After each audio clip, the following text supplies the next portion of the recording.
Welcome to the Seikird Healing Podcast, where the old is new, the ancient is innovative, and the forgotten is remembered. We believe that sacred healing is your birthright. Join us on each episode as we uniquely, authentically, and mystically dive into the bold and vulnerable life of many magical humans. From breath, spirituality, shadow work, and all things in the esoteric realm of healing, we don't leave any stone unturned on this bold journey of growth as we start to explore the remembrance of what it means to be human.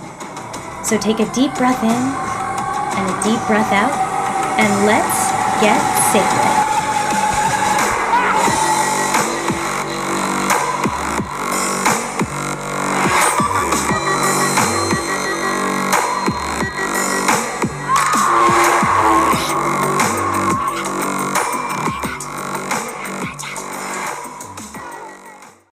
Hello, beautiful beings. Welcome to the podcast. Today, I am chatting with my dear friend, Katie. She has a master's degree in clinical psychology and launched her private practice in 2019. And more recently, she's followed what allures her and has deepened her studies into Eros and Tantra and feminine embodiment. She was a former student athlete at UC Berkeley before working as a corporate executive coach for the first 7 years of her career. She's also specialized in working with individuals and teams to improve mental and emotional well-being. She works with clients individually and leads in-person and remote groups. I'm really excited to dive into this juicy conversation with Katie because we really get into the depths of some beautiful and stunning topics. And Katie really brings some wolf energy into the conversation.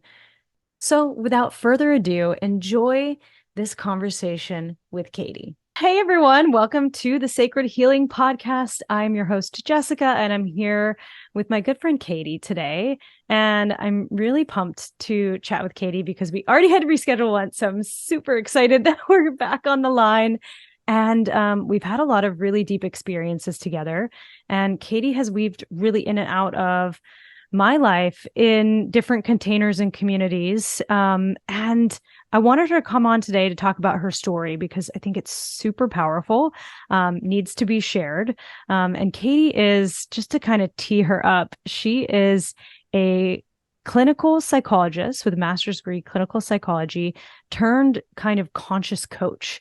And I think it's so powerful to have women in this space in our world today with everything that's going on the mental health landscape, everything that's going on with people kind of having these new awakenings and needing support through those processes, and also just like holding the container for people. And Katie's been really special in my life in holding containers and spaces. So today we're going to be talking about many, many different topics. But I'd love for Katie to introduce herself, and then we'll dive into all the deep goodness and crunchiness and joyful and sad and all the spectrum. So, Katie, welcome to the show. Thank you so much for joining today. It's really lovely to have you. We're across the country from each other, but it's really nice to be able to get on Zoom and chat. So good. Thank you for having me, Jess. And I am so glad that we're making this happen despite the cancellation last time. And yeah, thank you for introducing me. And yeah, my path has been non-linear, like most of our paths. And I guess when I think about my journey and how I got to where I am today, and I still am so excited about all the journeys and adventures to come. It really goes back to my childhood, Jess, where I was really being groomed from a very young age to be a top performer athlete in softball. And my life really revolved around it. It took priority over friendship, social life. It even took priority over school. There was a very regimented plan for me to be the best. And it was a dream that I had, but it was also very much my father's dream. And it was a intense childhood when so much of your time is spent training And I think there is some element of play that is involved in sports. And I was very competitive, but there were so many parts of myself that were not being expressed because my life was softball. And ultimately, I started to learn from a very young age that I was lovable if I was performing really well at softball. I was so loved, and I was celebrated. And when I was not performing well, I was not. I was punished, and my family, the energy in our home would shift. And it was a lot of power to have as a young girl and then eventually a young woman. But it was also a lot of pressure. And the temperature of our household really was based on my performance, which ultimately was not fair to my brothers or my mother. But that was the dynamic that was alive. And I eventually got a full ride scholarship. I played in college, that whole thing. And it wasn't until I really exited the sport where I realized, oh my God, that is messed up. This is running my psyche. Yeah. Yeah, I was going to ask if you had siblings that were kind of carrying some of that burden. And were you the oldest sibling? I was, yeah, two younger brothers. Got it. Yeah. And so were they also involved in sports? They were, but they were so turned off by it. They were not. I was very much like, I will work so hard to make dad happy. And I was such a people pleaser. And I was like, put the carrot further. I'm going to go get it. Put the carrot further. I'll chase it down. And my brothers were like, screw this, like, absolutely not. So they kind of numbed out from it. Wow. Okay.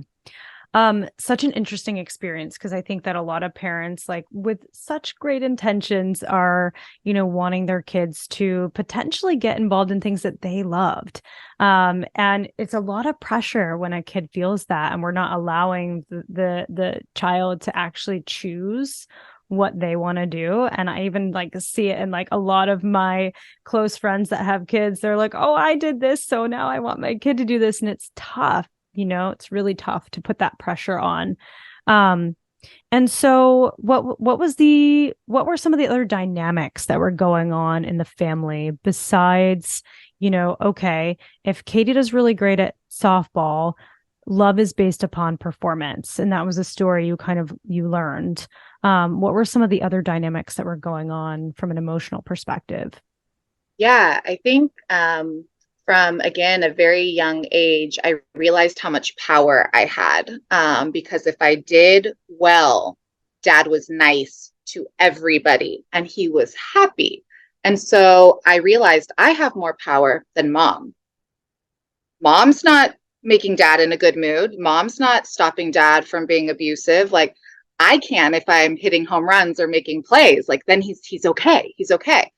And I think that sense of power is too much, because it's not our responsibility to take care of anyone in that way. Like, it's actually, the most powerful thing we can do is just to take radical responsibility for ourselves and let the chips fall where they're may. But I took so much ownership for everyone's well-being. And I think I've carried that with me, of just really thinking it's my responsibility and I have the power to make everything okay. And I've hurt myself with that historically.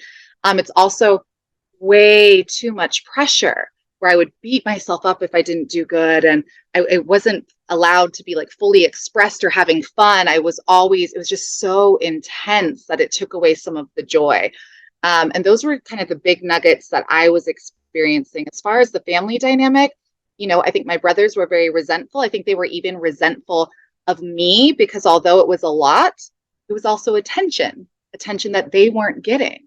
And I think that it impacted them greatly, where they found ways to sort of numb out, whether that be alcohol, video games, whatever they were doing, because there wasn't space for them to exist and explore either, because the household was really focused on my experience. And so a lot was alive in our home. And again, until you exit that space, I don't think you realize what was actually happening. And when I was done with the sport and I started getting in relationships and I entered the corporate landscape, I started to realize these wounds and the the way that my brain was perceiving information, the things that would motivate me, the way I would perceive things. And it has taken a lot of work to have this clarity. And I think it's probably something I'll continue to work on for the rest of my life, because if I'm not conscious and awake, there is a default operating mode, because for the first, 23 years of my life, I didn't know any different. Yeah. And I think we all have this lifelong journey with some of those just really deep rooted operating systems that we've been going off of, because it's all we know, and also a coping mechanism to survive in times of stress and high anxiety. And it's, it's what our bodies are doing to protect us neurologically. And I want to kind of shift this into sacred competition, because the type of competition that you're describing, not so sacred, really, really all about outcomes, performance. And of course, that's really, really beautiful in the world of sacred competition. But there's another piece of it where there's sacred competition for the sake of, and then there's sacred competition because it's about community and respect and feeling really good and play. And you mentioned that there was a little bit of play in there, but a lot of it was a lot of pressure to basically perform for the family, to make sure the dynamic of the family stayed at a status quo, or at least like an okay status, because there was a lot of, abuse going on emotionally. And so I would love to hear your thoughts on sacred competition and what that means to you, and how you've kind of, transitioned into more of that sacred competition rather than almost like the shadow version of competition. Yeah. I think with this question, I want to share my experience at the second summit this year in Montana. Sacred competition was one of our themes in our Fit for Service container. And when Aubrey first spoke about sacred competition, it was so beautiful to me, of like, I honor you, Jessica. And so while we're going to do kendo and we have our swords, like, I want to kick your ass, and I want to give you my best, because I owe that to myself and I owe that to you. And when this is over, win or lose, it's all love, baby. Like, it's all love. And I love that framework. Well, flash forward to the day that we were going to do sacred competition, I stayed home. I was so activated by competing and so turned off by it that I didn't even show up. Even though the spirit of what Aubrey was presenting was so beautiful to me, I still had an old story of competition. I'm like, nah, that's not me anymore. I've done a lot of competing in my life. Nope. And I had guilt and shame about not showing up afterwards. And I really had to sit with that and sit with myself. And we had in July, so flash forward 2 months from that time, we had an initiation summit with Fit for Service, and there was going to be kendo again. And I was like, I am getting in that circle and I'm getting after it. I'm fighting someone, like, let's go. And I asked my dear friend, Amy, I was like, I need this. Like, I need to do this. I'm so out of my comfort zone. This is an edge for me. Please get in that circle and let's go. Let's get after it. And please beat the shit out of me. Yeah. No. Right. Yeah. Yeah. And like, that was almost like, and I didn't realize that. So thank you for sharing that piece of your story. And also it was almost like the second wave for you to show up differently, because the first time around you said, okay, I can't do this. This is really triggering for me right now. And then we had to do it again. We're like, we're doing kendo again. We're doing literally sacred competition. And I love the way that you described it, because essentially what we learned about competition, and we were doing many different kind of activities, but I think kendo was really the big one, because it's a form of martial arts. You're using swords. You're actually like getting in a ring. People are around you cheering on. It's so intense, and there is a lot of pressure. But when you look in each other's eyes, and in kendo, you have to kneel down, kneel to your partner. It's very, there's a basically like a sacred ceremony involved in it too, because you're bowing to your partner. And like you said, you're looking them in the eye and you're saying, yeah, I'm going to play full out. And I owe it to, like you said, myself, and I owe it to you to play full out so that we can both become the best versions of ourselves. And so when you have that understanding, then you start, going, right? Like you're going full ham. People are getting points. Kendo is a tough game. And sometimes you don't even need to be like strategically better than the other person. Like there could be like so many different factors, and like somebody could beat you in Kendo and you're like, what the fuck just happened? Right. And so when you're done with your match, because I think we were going to 5 points and then we were going to 7 points just because of the amount of people that we had. So it kind of just depended. But at the end, like you said, it's all love. You get to look in each other's eyes. You get to kneel back down. You pay your respect to the other person. And then we were all hugging it out. We were like, holy shit, I fucking love you. Thank you so much for what you've brought to the table. So how was that experience the second time we were doing Kendo? Because it's intense. Everyone's in a circle. Everyone's watching you. You may have gotten some of those like, bubbled up nerves and or like not even nerves, but like a knowing, because you are trained in a performance-based mindset. So that could have been just like, oh, okay, old Katie's going to come out now. How was that experience for you? What did you do to kind of combat some of that? Yeah, I feel emotional as you ask me that. I don't remember the last time that I felt more alive. I was like, oh, we're living. Like, ooh, like we have sticks in our hands right now and we are going to get after with each other in this, like you said, surrounded by people watching. It is very primal. It is one-on-one. Like it's more intense than a team sport, of course. And I felt so alive. My heart was beating out of my chest. And afterwards, I felt exhilarated, and it woke up the warrior in me. And I think I've done so much work to become a lover. And it's almost like I exiled the athlete, the warrior. And that initiation, she woke up. And it was interesting in some of the breath work and the journaling activities afterwards. I remembered these parts of me that I had exiled. Like there used to be articles written about me of like how good I was under pressure. I wasn't always like the best hitter on the team, but if like the game was on the line, I could like kind of stay calm and I would do really well under pressure. And I'm like, that's a gift. Like you don't have to exile all these parts of you because it's tied to an old story of like how softball was so traumatizing.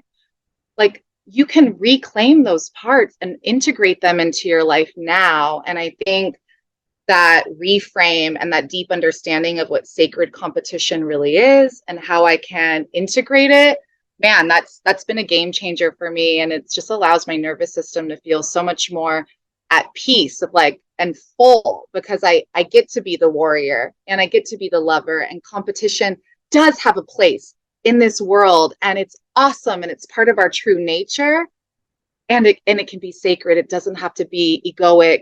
It doesn't have to be shadowy. It doesn't have to be cruel. And there's something really beautiful about that. Yeah, I could not agree more with everything you just said. And having those archetypes that potentially you've like either suppressed or kind of pushed down, come back up and come back online and say, hey, I'm actually here. I'm in here and I'm ready to now to integrate in a different way, because there's always going to be the shadow and light of everything. Right. And so just to kind of reframe that in a different way to say, oh yeah, this part can show up in a really cool and unique way where it can actually be the genius. It can be the gift. It can be the thing that comes out in the most sacred of times when you absolutely need it. And that's like the pearl in all of it. So I appreciate you sharing all of that. And at the same time, you mentioned leaning on one of our dear friends, Amy, during this time. And I think it's interesting that you leaned on Amy because you and I have talked in our friendship deeply about sister wounding.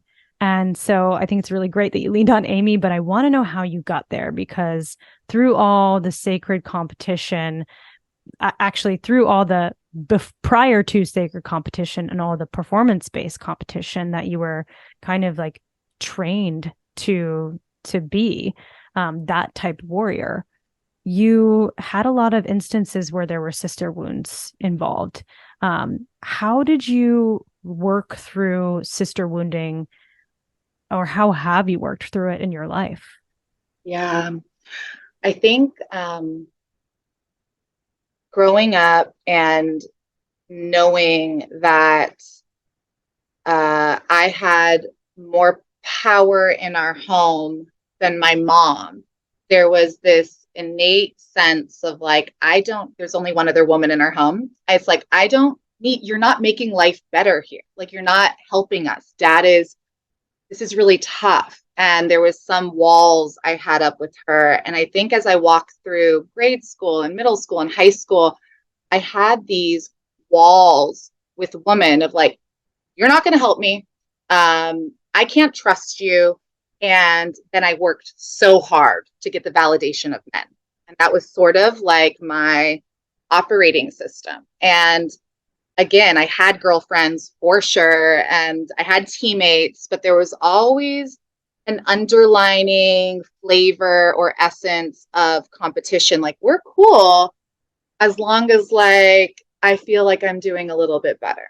Like, we're cool as long as like I know I'm coach's favorite, right? Like, it's like that was alive. It was never named, it was never spoken, but it was alive. And in Montana, oh, wow, we're getting real. In Montana at Ecstatic Dance, that summit was a lot for me. At Ecstatic Dance, there's someone in our container who I had been judging. Like, I was just like, dude, she's too much. Like, I don't think she's approachable. She's doing too much, whatever. And there's this moment where we are like dancing an ecstatic dance. And I look at her and it hit me like a ton of bricks. I was like, oh my God, she is me. I am her. She is so fully expressed. She is so herself. And I'm dimming my light a little bit. Like, oh my God, she's inspiring me. She is waking me up. And I got home from that summit. And one of my core values in life is courage. And I got on the phone and I reached out to her. And I was like, hey, Megan, I realized that I have been judging you this whole time. And I thought I didn't like you. And I just thought you were too much. And when you were dancing with that badass wolf costume, I looked at you and I was like, oh my God, I want to be the warrior wolf. Like, I want to be that free sexual being. Like, that is me. Why am I not doing that? And I'm like, you woke something up in me, and I was judging it because it was triggering me, but I fucking love you so much. And thank you for awakening that in me.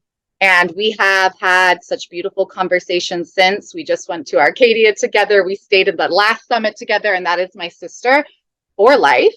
And man, again, you just don't realize like the judgment and these flavors of competition that end up just being so shadowy. And yeah, I don't know. The sister wound it's a juicy subject, Jessica. Yeah, it is. And you know, once we realize that all judgment is rooted in self-judgment, then we start to learn all these things about ourselves that we almost remember. We're like, oh yeah, damn it. Fuck, I knew that was there. And you start to remember all these different, like we were talking about earlier, parts of yourself that either have been repressed and not able to show up because of whatever coping mechanism or survival mechanism we've had to create in our lives. But also it creates this other part of us where we start to see it in other people. And we're like, well, why does she get to have that? And then we start to dim that person's light subconsciously or unconsciously without even saying any words, because we are projecting something onto that person that we ourselves are missing. So first of all, thank you for being brave enough to share that. You mentioned courage as a core value. And I think it's actually very courageous to not only recognize that in yourself, but not just to say, oh, I recognize that myself. Let me work on it. Let me journal on it. Let me heal that. But you actually reached out to her and said, hey, this happened. You didn't even know this was all going on. It was happening up here, but like, thank you. And if we could just do that more and more and more, anytime somebody like from female to female, especially because we're specifically talking about that. I'm sure it exists in the, male to male zone as well. But for the sake of this conversation, if we could really just have a practice of saying, hey, this came up for me and it was a super fucking dark shadow. And like, I felt this way and this way and this way. And I just wanted to tell you, thanks for showing me that. We could create and cultivate not only deep friendships, but just understanding from woman to woman so that we don't need to judge each other so harshly. Because again, all judgment is rooted in self-judgment. And so, yeah, I just appreciate you telling that story because thank you. It gives other people permission and bravery and courage to go and do the same thing. And I think too, like that the way Megan responded was like, oh my God, thank you for seeing me. I made a commitment to myself this year that I was going to be like full send, all out. And the fact you saw me, I appreciate so much. And she was like, and I would never in a million years think that you were not fully expressed because you come across so confident and embodied. And so we've been able to have these like deep dives and these explorations and we trust each other so much because I was vulnerable and I did share that and I didn't have to your point. And so I think in the spirit of connection and deepening relationships and sisterhood bonds, it's like, man, the more real we can get, the better. And she met me with zero judgment. And I had the courage to say it. And it's been really beautiful. And so we went after, I did that right after Montana. And so then, July, this initiation, and I'm like, I'm going to do kendo. In my brain, I'm like, I'm going to fight Megan. Like, that is the story I want. But she was in a different group. So then I just went up to my girlfriend, Amy, who I adore. And we've had some like judgment of each other too. And I went up to her, I'm like, Amy, I know that like you might not even be doing kendo today, but can you fight me? Like, I need this. I need to heal this wound. And she was like, I got you. And we went out there and it was so healing, Jess, like such healing my relationship with competition.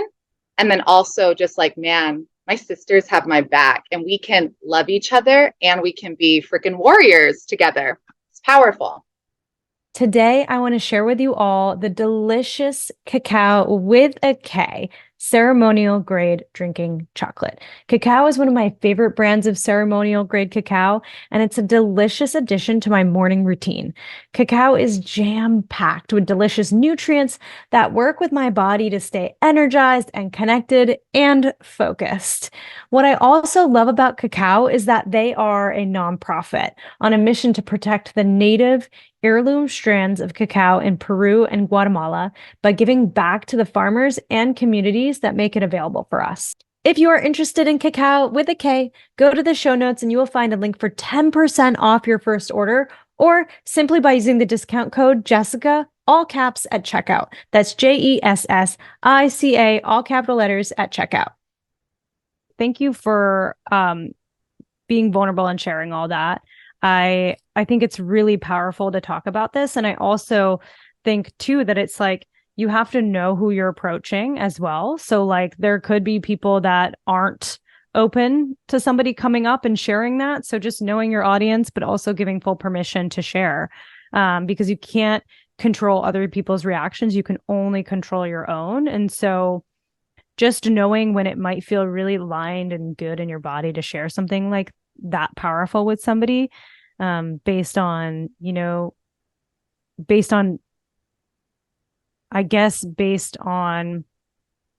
how true it feels for you to share that, right? Because again, we can't control other people's reactions. We can only control our own. And the fact that she reacted in such a powerful and beautiful way is part of how you integrated so deeply in that healing. Yeah. And it makes me feel very responsible and committed to being a safe woman. And I think historically, I haven't been. There's nothing safe about me if I'm competing with you and you don't even know it. Like, I am not safe. And I think this year I really woke up to not only the acknowledgement of how I relate to women and how I look at them and I will judge and I'm sizing everything up.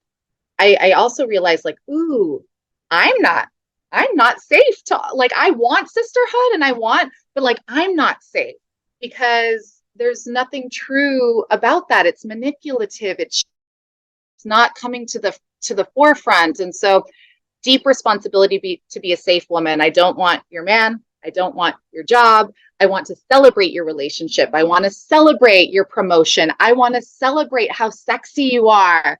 Like, oh my God, we're amazing. And I think that is just, yeah, a responsibility and an assignment that I take really seriously.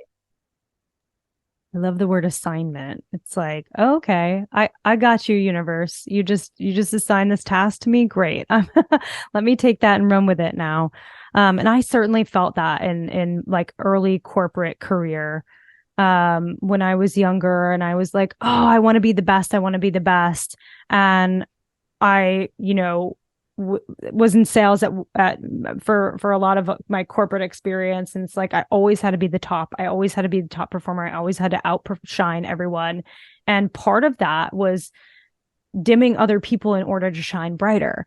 And that is like, that works for a minute, but then it starts to catch up with you because it's not the right way to go about things. And so all of that, in my life started to shift when I got a little bit older, and it's like, you get more wisdom, you kind of start caring a little bit less about that kind of attention. And then you can start to integrate some of those lessons. At least for me, that's how it worked out, where I was like, oh, wow, actually rising tide lifts all boats. How about I make sure everyone's doing really well and I can still do well, and it doesn't have to be this big thing. Right. And I think that some corporate cultures do that on purpose. That is the mentality and the training that you get. But also, like, we get that in our family life. Like you said, you were getting that from your dad. I felt that playing sports when I was younger. It was like, you want to be the best, period. Were there any other moments in your life, maybe less recently, where you felt like that deep sister wound come up and maybe you didn't know how to handle it like you do now? Or was there a time where you went through an experience that with more adversity where you were like, holy shit, that came up and I did not handle that very well? Yeah. I mean, I actually I will share actually a recent one that I didn't handle well, but then I was able to circle back. I think like our default mode, again, if we're not conscious and aware, it can take over. And I recently, I just got back from Arcadia, and I had an ex-partner who wanted to go to Arcadia with me. And I had already had arrangements with some fit for service people. And I also just feel like our dynamic isn't clear and grounded. And I was like, I just kind of feel like that's not the move. Like, I would love to see you there, but we don't need to go together. And he ended up going with this other woman who he speaks to. And I noticed I made her the enemy. I noticed that I judged her. And we had a couple interactions, and I was not the loving sister because there was all this energy behind it. And I actually was able to circle back to her last night and apologize for my energy that I brought into the space. And she did nothing wrong. And she's so beautiful and kind. And I hope we can run into each other again and dance. And that sister wound is just so deep. And I think this is also the role, because you're talking about corporations playing a role in this. Men play a role in this, And men sometimes unconsciously create environments where there is competition. And I think when a man is out of integrity and not communicating things to different people, and it can be really sticky. And so I think, when I think about like the queen and the king archetype, one of the things I really think about with the king is like deep integrity, deep communication. So then there's nothing in the shadows. We can all like celebrate each other and everything's clear and we know what's up and there's not these games happening. And so, yeah, Jess, I mean, recently I noticed an energetic shift in me and I was not in connection with my highest self. And I was able, again, to circle back, and I feel really good about where that landed, but it's alive. It's alive in relationships with men. It's alive in our corporations. It's alive in competition. Yeah, it's here. It's here. And that's going to be probably a lifelong journey for all women to kind of navigate in and out of these scenarios. But once again, you are like working on yourself and you are able to go up to that person and say, hey, I'm sorry. And thank you. Like, hey, first of all, I'm sorry, but also thank you for showing me that, because you showed me some part of myself that I didn't know was there. And also there's this other dynamic, like you mentioned, where we're almost set up in those ways where our society has told us like, oh, if your partner, man or woman, goes and cheats, who's the person that we always go after? It's the person they cheated with, not that person. And so it's like, it's one of those things where it's like, but what's really going on here? Who are we really mad at? Right. And most of the time we're mad at ourselves. Yeah. Most of the time we're mad at ourselves. And so, yeah, kudos to you for going up and talking to her and making her feel the love there, because that energy was most likely a mutual energy where you were like, I'm off. And she was like, oh, this is off. Right. Because as women, we can really feel that. We can feel that, right? Because we are the ones who set containers. We're the nurturers. We're the ones who bring that energy into the space. So yeah, I appreciate you sharing that and being really vulnerable with it, because I think, again, it just gives people permission that like, we're not all perfect. In fact, we're imperfectly perfect. And so we get to keep practicing and we get to keep integrating. And like, that is life. And you and I have been in community where we've shared a lot of containers. We've done breath work together. We've done sacred competition together, kendo. We've done a lot of experiences together where when you are in the mesh of that container, and everyone has mutually agreed, like handshake, nonverbal agreement that like we're all going to play full out and we're all going to be really in our truth and fully fucking honest with each other. But when you go out into the world, that arrangement and agreement hasn't been made. And so really, I find that the work always happens not when I'm in community. The work happens when I'm out in the world communicating with people that maybe aren't working on themselves in the way that some others are, or maybe that aren't conscious to their shadow and their light. And so again, it's one of those things where we have to integrate in the world to give others permission and inspire others to act certain ways. It can't just be in our little containers. And so I'm really happy that you've like been spreading that and giving others permission to like really deeply feel into that, because I think that she most likely got really great info on herself out of that just as much as you did. Like the gift was in that sharing.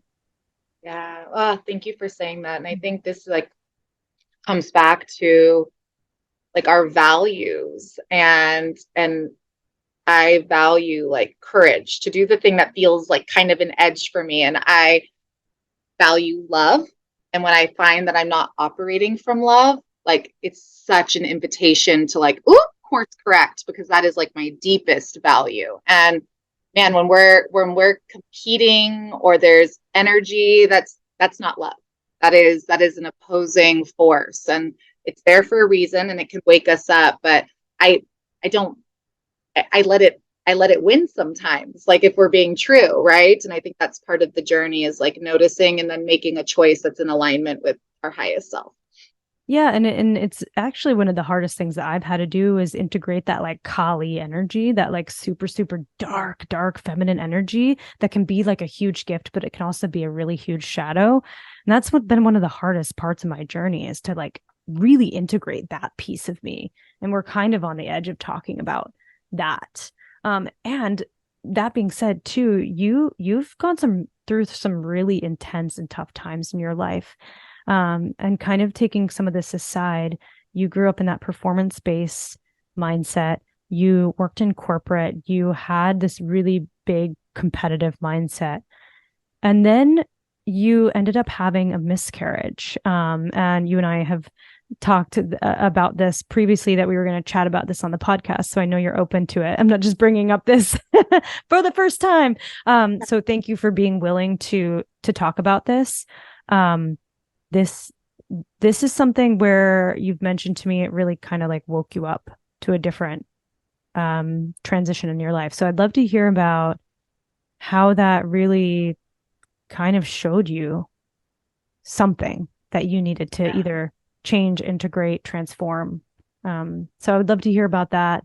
And for anyone listening who's gone through a miscarriage, my heart truly goes out to you, because it is not only like, does it fuck with your hormones on like the deepest level, but it fucks with you emotionally, mentally, and physically.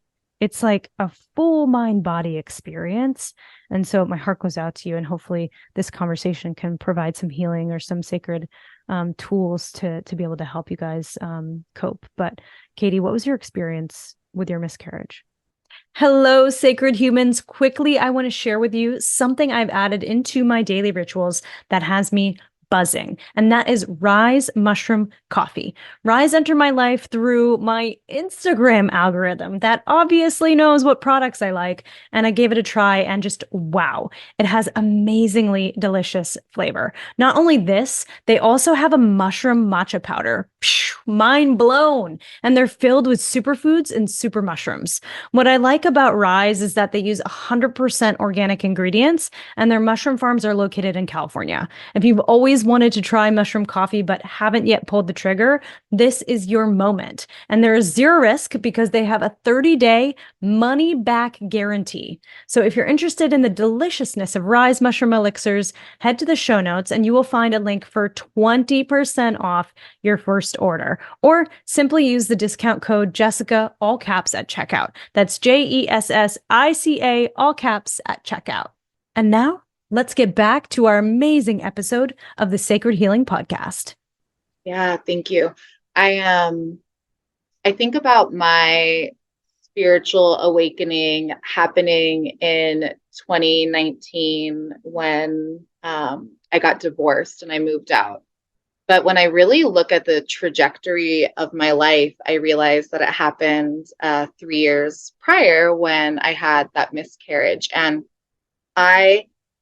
it's funny, when I played softball at Berkeley, and I remember like one time on a bus on a way to a game or something, we're like, who's the least likely to get married? And everyone's like, Vickers. That was my maiden last name. They're just like, I was just like such a free spirit, and like, but I was the first one to get married after college, and I followed the corporate road. And then, we bought a house, and then I got pregnant. So it was like, I'm doing all these things. And I'm like, but I wasn't awake. And I never was asking myself, like, do I want this? Is this true? Is this right? Like, I never slowed down for a second. I was just go, go, go. And it all was like it was like the story that I thought we were supposed to live. Like, okay, I got married, now we bought the house, and we're going to have the kid. And when I had the miscarriage, I was like, oh shit. This didn't go as planned. This wasn't part of the story. And I went into a deep depression. I think a lot of it was hormonal, and what was happening to my body. But I also think there was this anger at the universe, and then anger because I felt disconnected from my husband at that time, anger I couldn't control it. There was this story of like, I'm doing everything right. I'm following the blueprint of what we're supposed to do. Like, well, how can this happen? And, with time, and I spoke to more and more people about it, I realized how common it is. And I realized I was not alone in this experience. And it propelled me to make a lot of changes as I moved through that. And one of them was I never went back to my job that I hated. It was very much, there was so much drinking in our culture. And it was just like, you work and you sold. And then you would drink on Fridays. And it was just like, it just felt so unconscious. And there were not a lot of women on our team. And so just the energy of that felt very much like college Katie at like a baseball party or something. It was just, what is happening? I kind of went back to some of my old dreams. And when I was a young girl, I wanted to be a sports psychologist. And I'm like, I'm going to become a psychotherapist. I'm going to do it. And so I went back and I got my master's in clinical psych. So it woke me up to like purpose again of like, what do I want to do with this one life I have? I'm not going to just unconsciously follow, like, what do I want to do? And I started that program and I fell in love with psychology and being a therapist and my internships. And then I got pregnant with my daughter, Logan. She turned 6 next month. And things started to shift. And as I was falling in love with my work and starting my private practice and my beautiful new daughter, I started to feel very disconnected from my husband, who was in a job that he was very unhappy with. And we sort of got to this point where I was growing so rapidly and falling so deeply in love with life. And he had just lost his mom.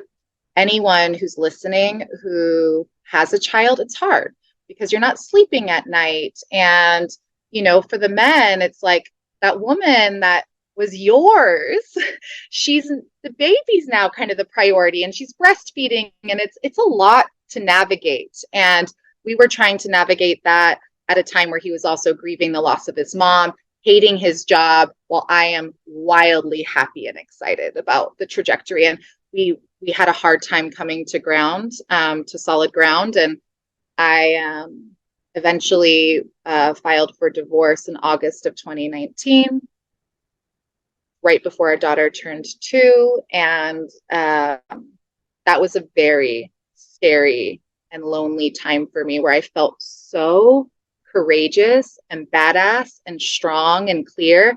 But I also was like, I don't know what I'm doing. I've been with this guy for 13 years. I don't I'm living on my own. I'd never lived on my own before. I always had roommates. And then, we lived together. And that is when I completely turned to spirit, the universe. It was my dark night of the soul. And that's when I really woke up on a different path. Whew, okay. So much to unpack. Thank you for sharing your journey with your miscarriage. I love that you mentioned that it's more common than we think. Because women that go through that sometimes think like, oh, I'm alone, or there's something wrong with me, or that wasn't part of my plan, or I can't control that, or I'm not enough, or my husband this, or me that, right? And it's like, no, this happens to a lot of women. And so for those listening, you're not alone. And also there's women that are brave enough to share their stories. So thank you for sharing that piece of it. And then the other piece is just kind of like you growing into yourself, you taking a moment to say like, what does Katie really want?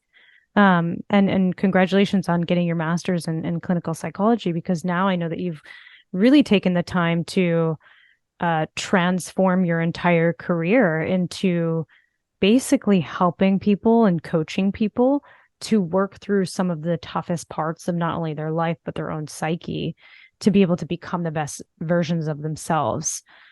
So first of all, that's like intense work. So thank you for doing that work.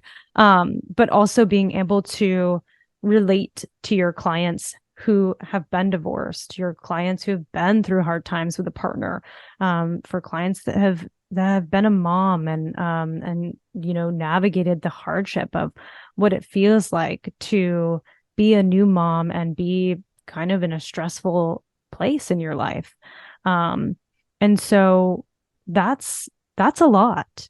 And you mentioned kind of, this dynamic and getting a divorce. How did you come through to the other side? Because you and I have also talked really deeply about reclaiming your sexuality.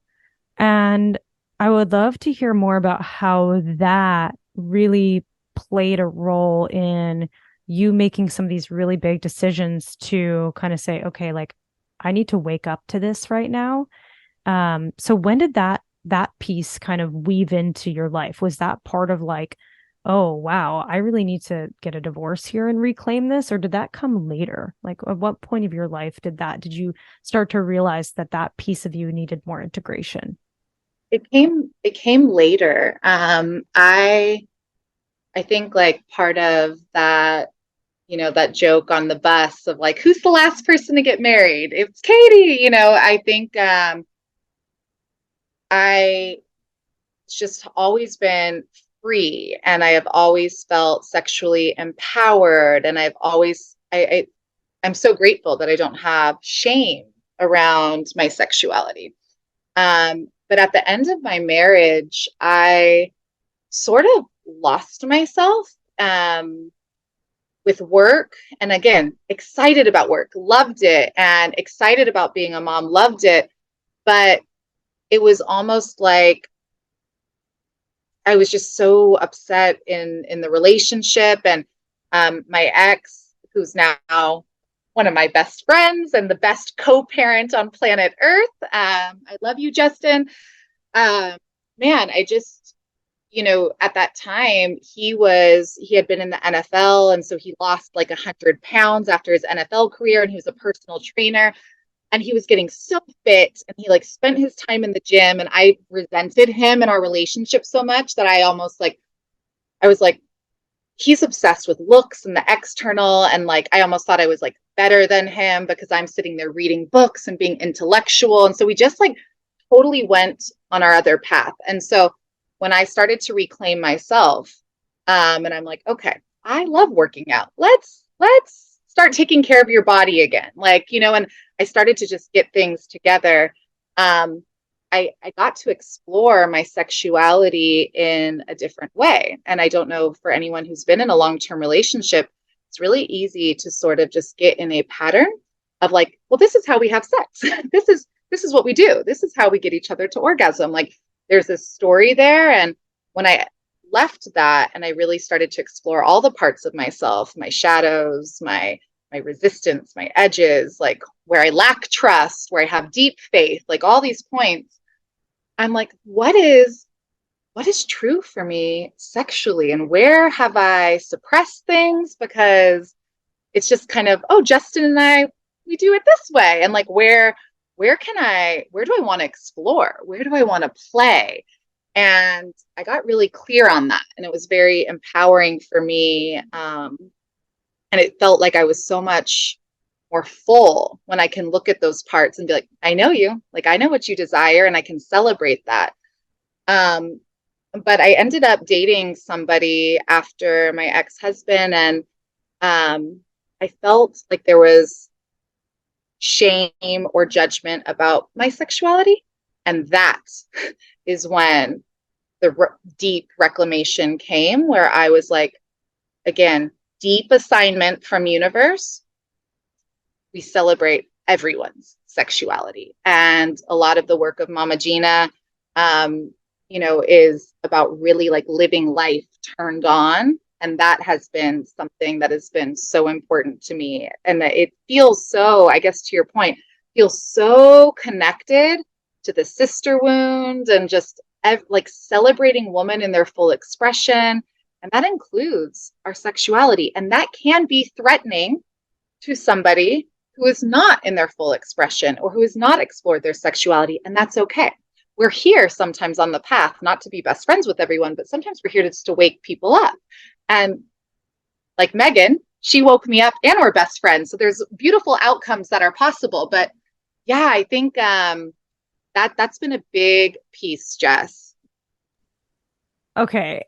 So I want to dive into a few things. One thing I want to say, hey, Justin, thanks so much for being a dope ass co-parent, because not every single mom and dad can say, I love my co-parent so much and I respect them so much that I'm going to be there for them and fully support them. And there's a lot of situations that you can get into that are, we won't go down this rabbit hole today, but there's some unhealthy situations going on there. And so thank you, Justin. And also thank you, Katie, for working on yourself so much that you can be a really great co-parent. Not to say you agree all the time, but to say that you can understand enough to know that that matters to your daughter. So I just wanted to say thank you guys to the both of you. And then I also want to double tap on just reclaiming the sexuality piece, because you also recently went through a workshop with Mama Gina, who you just mentioned, who wrote Pussy, a Reclamation. So perfect topic. And so I'm curious if you got any pearls out of that summit that you went to where Mama Gina spoke, because you and I have also been in a container where we've been working with not only Layla Martin, who's basically a sex and love coach, and really, really outspoken about reclaiming sexuality, especially if you've gone through abusive types of relationships with yourself or others. And we've also been working with Vailana Marcus, who's been trained by Mama Gina and is really going deep into basically prayers of pleasure for the entire ecosystem of the universe and the cosmos. So, lots going on there. But how was your session with Mama Gina? What pearls did you receive from that, if any? Yeah, I was lucky to enter that workshop coming just a couple weeks off of finishing her book.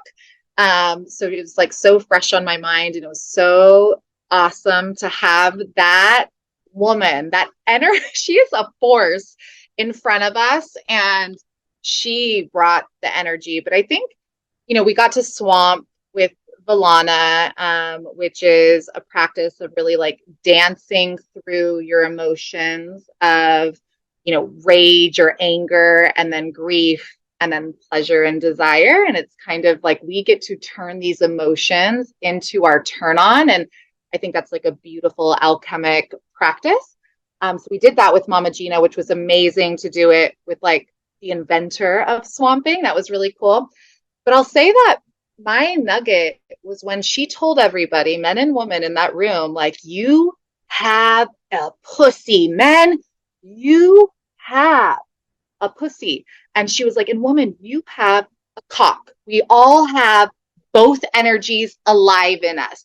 And she's like, and when they are both turned on, and when they are both working, like, you can live a beautiful life. And that means we will be mad. And that means we will be sad and like feel things. But man, that means we're fully living. And is there any other way we would want to do this? Absolutely not. Like, I want to feel it all. Like, Joseph Campbell says, like, any feeling fully felt, it's bliss. Because we're just like, ooh, I'm here. And so I loved hearing her say that. And I really loved her message of like, we use our head so much. And we're like, okay, but if I say that, maybe they'll think that. And if I do this, well, maybe it will get me here. And oh my God, in the past when I did that, that happened. So I don't want to do that. We're so in our head. And she's like, what if you just connected to your pussy? You're like, what's right?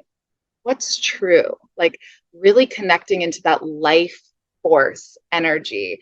And it was so cool to just be around, hundreds and hundreds of people listening to Mama Gina with that music, tapping into like what it means to be in our pleasure, in our turn on. And, she put on that song, like, I smell sex and candy. Yeah. She like put on some version of that, Jess.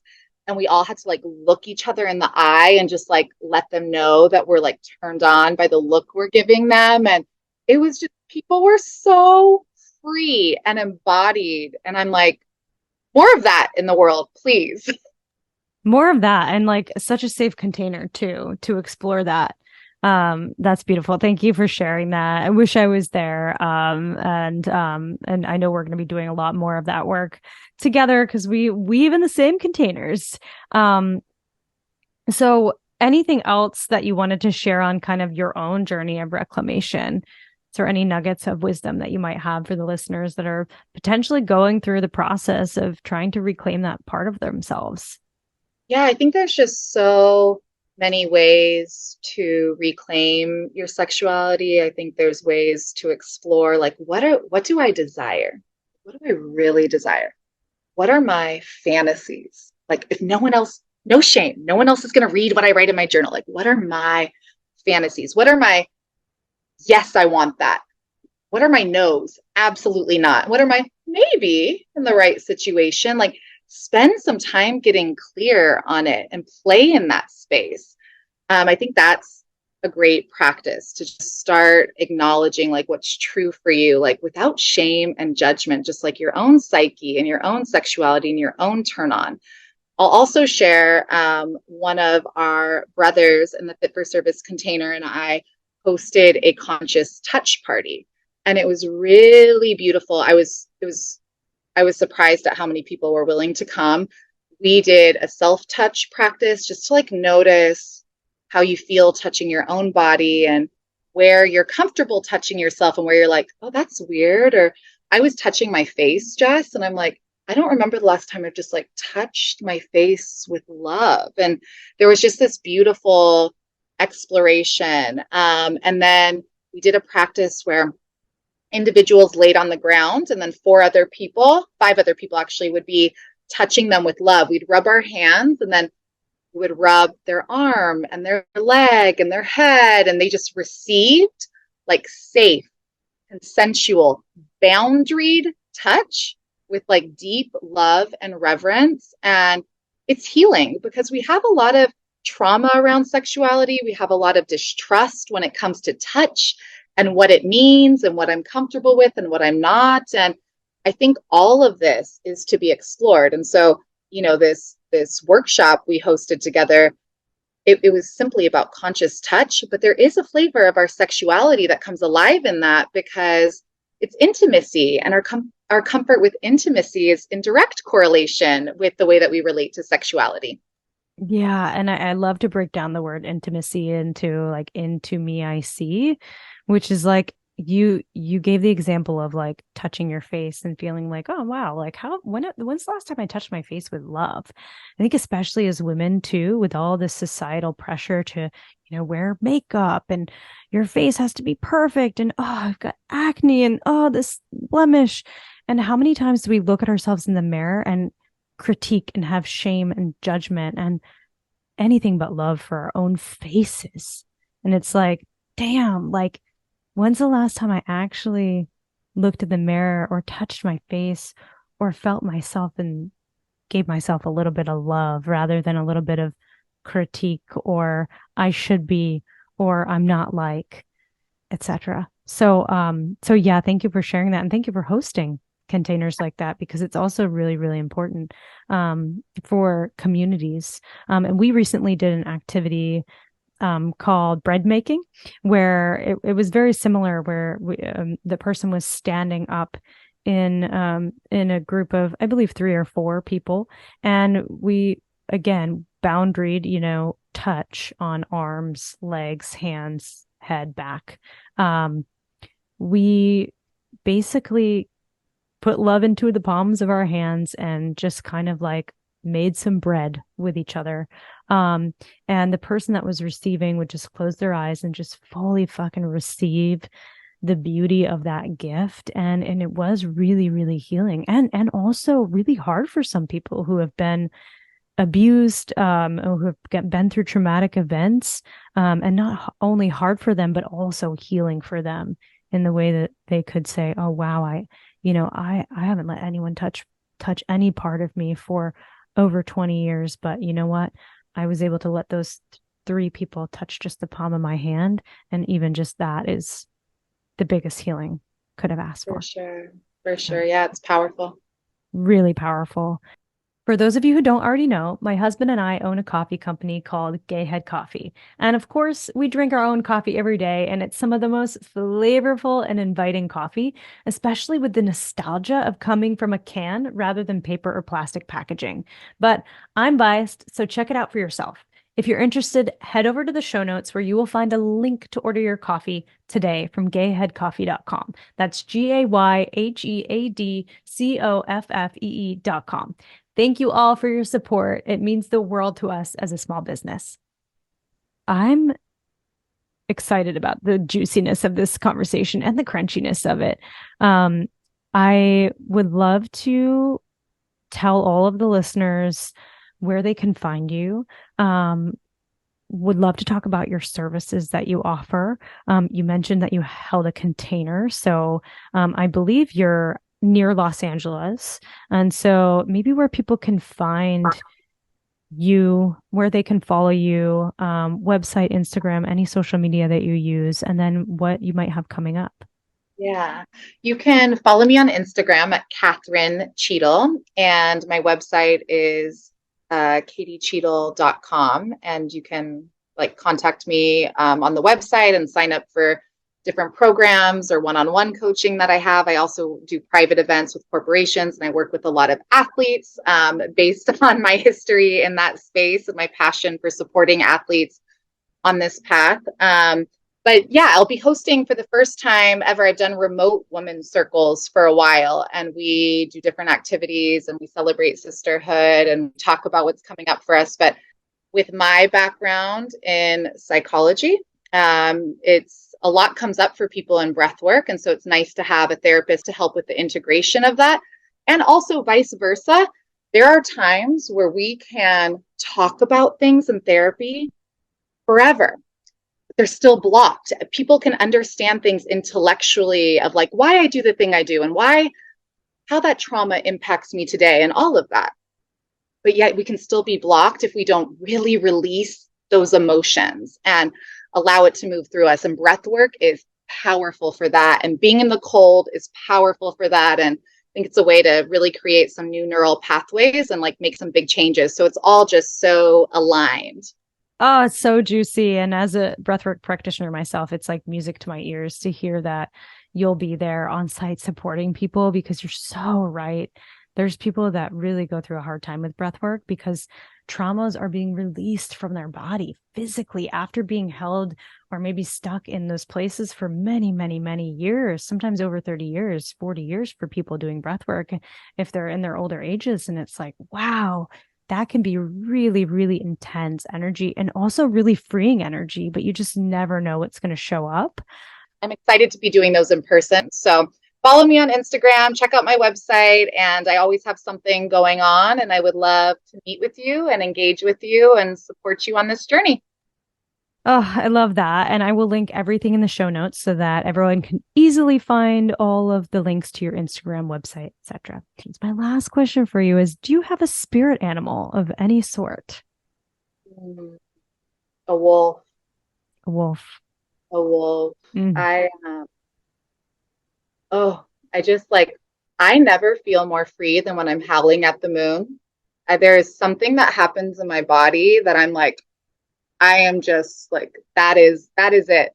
And I also really oscillate between I don't know, being introverted and really enjoying being on a solo journey, but I also wildly love being a part of a pack. And so the wolf just to me embodies freedom, that wild nature, wants tribe, but also some solo missions. And there's just I don't know, an energy that comes from a wolf that I feel really resonates with me. Have you read that book, Women Who Run with Wolves? Yes. Oh, so good. So good. Cool. Well, thank you. That was kind of my little fun question at the end. I was I'm wondering if Katie has a spirit animal, but I can totally see a wolf.